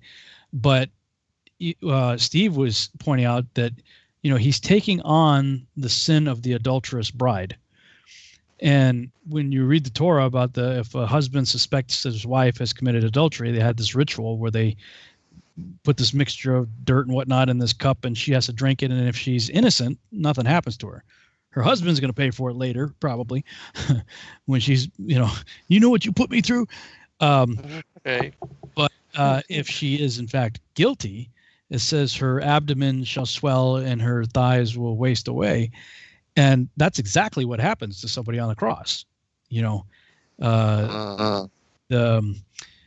say he literally died of a broken heart. And when the centurion pierced his heart, was it pericardia or whatever, the sac there was full of water and it burst out in blood and water, that it would have extended the abdomen. And the mechanism of crucifixion, people died of exhaustion. Ultimately, they hastened the death of the thieves by breaking their legs. Well, why did they do that? Is because the way the body is hung on a cross like that, you actually have to push up on the spikes in your feet every time you exhale. Right. Otherwise, you're stuck in an inhale mode and your body can't exhale. So to relieve the pressure on the diaphragm, you have to push up on the nails, which, of course, is excruciating. The word itself, excruciating, means of the cross. I mean, it's a horrible, horrible way to die. And so, if anybody's ever had a Charlie horse or a cramp like that, you know how painful that is. So not only does he have the shredded body from the scourging, but he also has, the spikes in his hands and feet, and he's pressing up and down to breathe. And he must have had unbearable cramping in the legs, from being in that position for 6 hours, that your thighs literally waste away. So like, he took on the sins of the adulterous bride that was divorced in Jeremiah chapter 3, and literally suffered the same outcome of what happens to a woman if she was guilty, right? So that was part of it. The other part of it, though, was that the high priest when Yeshua was standing before him and he was like, who are you? All this stuff, and he's being interrogated. The high priest tore his vesture. Well, Torah says if you do that, you nullify your priesthood. So there was, he was an illegitimate priest to begin with, but he was still serving in the office. And so Yeshua was crucified from 9 a.m. to 3 p.m., which is the same time that the lambs were killed. Meanwhile, elsewhere, in the temple, the lambs were being killed from 9 a.m. to 3 p.m. And so in order for the Passover lambs to be legitimately sacrificed that day, there had to be an official, an appropriately ordained, if you will, officiating priest to be around. And since the high priest tore his vesture, he was no longer legitimate. So it was as if Yeshua was officiating as the high priest, sacrificing himself as the lamb that takes away the sins of the world, as John the high priest said that he was. And that as part of the ritual, that when they finished sacrificing the last lamb at the close of 3 p.m., the high priest would say, "It is finished." And so when Yeshua said it was finished, he was like Dolby surround sound stereo. He's on the cross saying at the same time the illegitimate priest who had already nullified his priesthood said the same thing. So that's a conclusion that I came to, is that it had to be that form of execution in order for him to live long enough to be the high priest for the lambs to be sacrificed, but also to end up suffering literally the same thing as the adulterous bride, the cup of bitter waters. Mm-hmm. Yeah, and we even see, in some of the other messianic stories that they speak of him dying on the cross or a tree in some manner. And so it was prophetic. Everything was played out and happened exactly as it was supposed to. And yes, he was the Passover lamb, and yes, I agree with you, he was the high priest, and he even was, resurrected on the first fruits, and that he, with the resurrected dead, presented them as the first fruits to the Most High. And it speaks about that in Scripture. They are the first fruits of the resurrected dead, and this was Adam and his descendants that were in Sheol when he went down there and freed them and brought liberty to the captives, which is found in the Psalms and found in Isaiah and found in other places, that he would do exactly as is revealed in the Gospel of Nicodemus, and also in Matthew chapter 25, where the graves were emptied and many of the dead were seen in Jerusalem. The two children of Simeon, Licinius and Corinthius, who wrote the Gospel of Nicodemus, that particular testimony of Christ's descent into Sheol. And so, yeah, all of this was, perfectly played out. And it's an amazing story. I believe, even the stars and the way that the zodiac, all of that also speaks about, his death and resurrection and his stomping on the head of the serpent, the Genesis 3:15, all of that. And that was also a part of the fulfillment of the prophecy. For people that don't know, Golgotha and also Calvary, it means the place of the skull. And Golgotha is also Goliath of Gath, and that is the place where David had buried the skull of Goliath. And so his being, a hybrid giant, the Philistine champion, that he was the seed of the serpent. And so when Christ was crucified on the cross, that was a fulfillment of Genesis 3:15, and that he was crushing the head of the serpent, the seed of the serpent, and at the same time it was nipping at his heel. And so that, is the prophecy that we see in Genesis 3:15 as well. Yeah, that passage there in Matthew, you get one sentence, you're like, whoa, huh? Right. The dead in Christ, the dead before walk around the cities, and they're like, "Are you kidding me? That's all you're going to give me? You're going to give me that one sentence?" But like Mary, the other Mary, when she's there and Jesus says, look, don't touch me. I haven't yet ascended to my Father. Of course, afterwards, here, Thomas, go ahead and touch me, right? So there's two ascensions. There has to be this parenthetical ascension that took place sometime after the conversation where he says to Mary, don't touch me. I haven't yet ascended to my Father.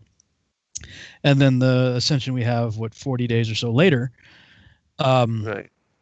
But are you aware of any text? I mean, it seems very physical because the dead were walking around the city and many people saw them. That was their ascension a very physical, observable, rapture-like event where people are like, whoa, like everybody's flying into the sky here. Are you aware of anything that makes any mention of that? Again, the Gospel of Nicodemus and also the Gospel of Bartholomew, they give a very detailed account. And these Corinthius and Licinius are the two children of Simeon, and Simeon was the high priest that was struck mute. He was not able to speak until he saw the Messiah, and this was on the 8th day after, Mary and Joseph brought him into the temple for him to baptize.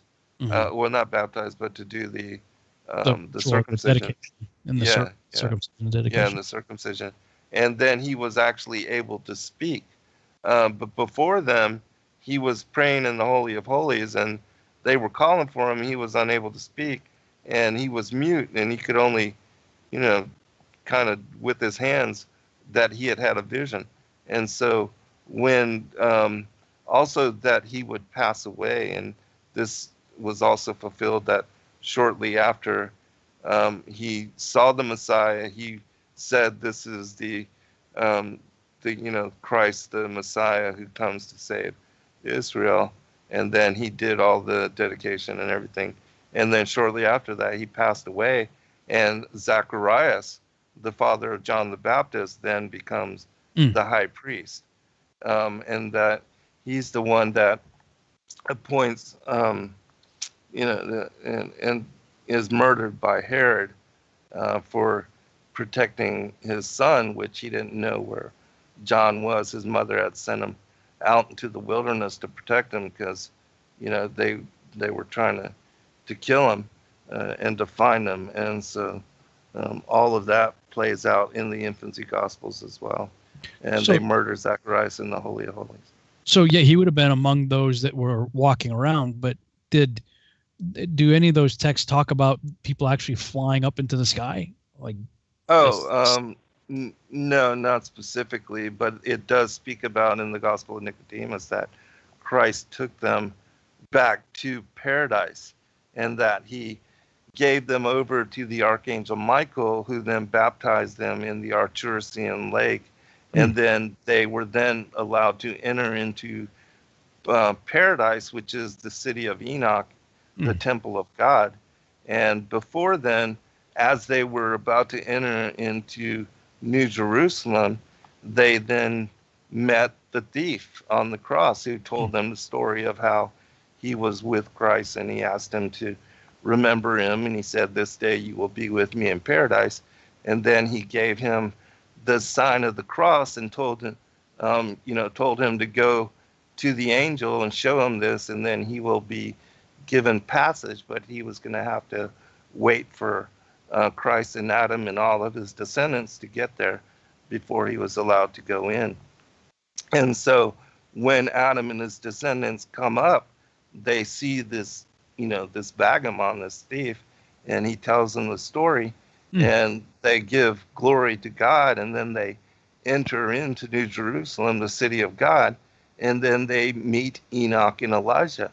And Enoch and Elijah tell them about how they were spared from death and that they would fulfill and be killed in the streets of Jerusalem when they come to convict the Antichrist during the last times. And so it's an absolutely fascinating manuscript. Yeah, but it kind of jumps from earth to heaven Right. without describing them flying into the sky. So I wonder if it was just like an instantaneous translation, where whatever, they snapped his finger or something, and they all just, they're there. I think it would be a journey, because we see in the ascension of Isaiah that when Christ is given and told by the Father to go down, he descends down through the seven heavens, and he takes on the form of the fallen angels, so that they do not recognize him because they know him as King and Lord as well. But he takes on, he disguises himself in order to descend down and enter into the womb of Mary. And then we see that when Enoch is taken up into the heavens, and when even all of the other prophets are taken up to the heavens, they have to journey through the seven heavens as well. In the book of the Secrets of Enoch, in 2nd Enoch, we see a very detailed description of his journey up to the seven heavens, where he is left before the throne of the Most High God, which is the word of the Lord, and he, has no strength to even stand up. And then it's the word of the Lord that gives him strength, and then gives him confidence to rise up. And he's scared to death, having just traveled through the atmosphere and through space up to the throne, and then being left there by the angels by himself. He's petrified with fear. Mm-hmm. And I can imagine, and we would all be the same. Yeah, prior to coming to an understanding of biblical cosmology, like I never could wrap my head around, like, okay, where did Jesus go when he went up into the clouds? Like, is it Star Trek warp speed or what? What happened? Like, where did he go? Right. And Right. how did he breathe in space? It's like, when you're thinking about the Earth, like, Carl Sagan's Earth, Star Trek, and he ascends, like, we get that the sky rips open and he comes back on the horse, but like, okay, but what happened when he ascended? And well, he said that he's coming back in like manner. So I can only assume that his ascension, therefore, was in like manner to his return, what it's supposed to be, because he said his return is going to be in like manner. So the sky must have opened up. I mean, what else could have happened, Yeah. Again, if you read very closely, even the book of Enoch, when it speaks about Enoch being taken by the angel Uriel to the different places, he's taken to the north, and that's where the portal is. And then he sees is taken through this portal, which I believe this is exactly what Jacob saw when he saw the vision of the angels ascending and descending, that there's an opening to not only to the throne room of the Most High God, and that Lucifer speaks about this in Isaiah 14, that he calls this the above the mount of the congregation in the sides of the north, that the sides of the north is the North Pole, because that's where the firmament rises from its outer edges and meets at the exact apex, the pinnacle of the firmament, which is the exact north, and it's right above the mount of the congregation and where Polaris is. And so that's where the throne room of the Most High God is. That's also where the ladder of Jacob is, and also where the bottomless pit, the abysmal chasm, the Helvelgamer, the navel of the world, the opening into Sheol, into the interior of the earth, both are located at the North Pole. And so that's where, in my opinion, Christ took the saints and also all the descendants of Adam, took them to the north and above the mount of the congregation, to the portal into where the heavenly throne room is, where paradise, the home of the righteous, New Jerusalem, is located above the firmament even now. Have you seen the new Godzilla versus King Kong movie that's out right now? Not yet. I knew I wanted to watch it, so I went back and watched the other movies that lead up to it, because there's a whole series of them. If you want to watch them in, not in movie release order, but in the timeline order, the chronology order, because they were released in a different order. But if you watch King Kong or Kong Skull Island, I think it was the title of it, the King Kong Skull Island movie, which I saw in IMAX 3D. Yeah, I've seen that one. I was in 3D IMAX, and I felt like I was in the helicopter when he was reaching out and grabbing it. Like, it was like, whoa, man.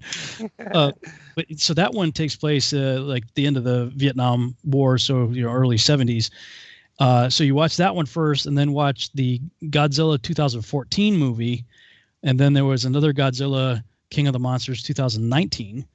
So you watch those three in that order, and then watch the new one.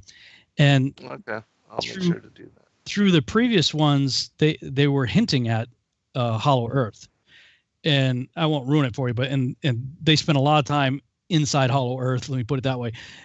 Cool. That's cool. In this new movie, and they access it through Antarctica. So. That's right on. Pretty wild stuff. I'm going, okay. I mean, there's a lot of stuff that's going on. I'm thinking they're probably pretty close to some truth here in some of this stuff. Mm-hmm. It was an entertaining movie, but I was like, wow. So do you think, we got 4 minutes left in the broadcast, but do you think that when people die now, that, if the saints that were dead went down to paradise, to Abraham's bosom, that were liberated at the time of Yeshua's first ascension, and those are first fruits of the resurrection, that people are going there now, that like the story that Yeshua told of Lazarus and the rich man, do you think that that's still happening, or what do you think's happening to people when they die now? I think now you are called to the throne room, and then your sins are weighed, and then if you have faults and blemishes, and you have what they call substance for the fallen angels to then grab hold of you and to pull you down into Sheol, then you go to the place of condemnation, and those are for those that deny the Most High, and that murderers, liars, rapists, whoremongers, all that is in the biblical manuscripts. That go to the place of condemnation, that they go there. But I believe that, and people can find this in the vision of Paul, chapter 12 to 28. It gives a great description of the soul of a righteous man, and as well as one that is unrighteous, and what happens to them after death. And it shows that you go before the throne room, and then your guardian angel comes to break open the books of life and all that you have done in the time that you were alive. And then the Holy Spirit is also a witness to all the things that we have done. And then, depending on if you were good or bad, essentially, the righteous go on to paradise. And same as Lazarus, when he was in paradise, and the rich man was in the place of condemnation. And so I believe that after the first resurrection, after the liberation of Adam and all those that had died up to the time of the thief on the cross, that when Christ descended down and freed them and took them back into paradise, it says there were only 3 souls left: Cain, Herod, and I forget the other. Judas, Cain, Herod, and Judas, and that Christ had emptied out basically, the underworld, and took everybody. And so now I think that whether you're righteous or evil, that this is also as it will be in the harvest, that the tares, are gathered, prepared for burning, and the wheat are gathered for the barn. And so I think it will be that way as well for that 1,000-year millennial reign. And I also think that those that may not, because in the Second Baruch and also in Second Esdras, it speaks about that during the millennial reign, there will be women will still be given birth to children. And so I'm thinking there has to be another cycle of humanity. And so those that maybe don't receive their glorified bodies because they didn't actually fulfill, the mission here, which I believe those that do and receive their glorified form and are allowed to go forth, even some to judge the angels, that we will, God willing, be with Christ in the New Jerusalem for the 1,000 years. But that, during that 1,000 years, there's going to be seemingly another cycle of humanity. And I'm thinking that this must be a portion of those that didn't accomplish and maybe didn't fulfill completely their mission.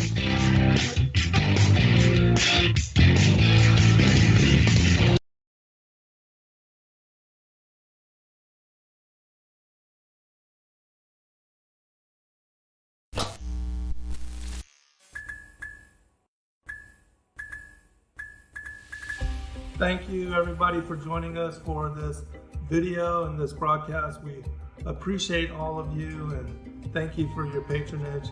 Please do like and subscribe and share with your friends. God bless all of you in your seeking.